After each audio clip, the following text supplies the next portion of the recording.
Welcome back. South Africa is no doubt on edge tonight, even after the President's address to the nation. Joining me now for reaction is Professor Carin Runciman, Director at the Centre for Social Change at the University of Johannesburg. Carin, thanks for your time. We appreciate it. Looking at these protests and how they spiraled out of control from something that was supposed to be in support of Jacob Zuma to what's become now a cry from some residents who say they simply can't afford to buy food for themselves, which is why they've gone this route of looting. Is that any justification, though?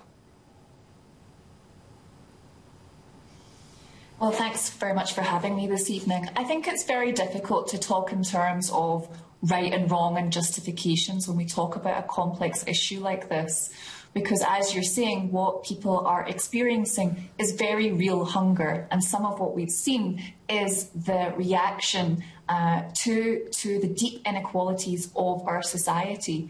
And of course, if we want to talk about looting, there's also the looting of corruption that has also happened, that has made the situation for many ordinary South Africans much, much worse than it would otherwise be. So I think it's very difficult to kind of put scales of justice on this to see who's right and who's wrong. There are a series of injustices here that kind of lead us to the current situation. Yeah. You know, you look at what the President has to say about how this started, how it ended, how it's continuing to play out in society. You have to question the motives behind it, right? But if you look at the protest action in South Africa, and the President did mention this has not been seen to this scale in a democratic South Africa in recent years. But you, of course, monitor protests in this country, especially, I'm guessing, since the dawn of democracy.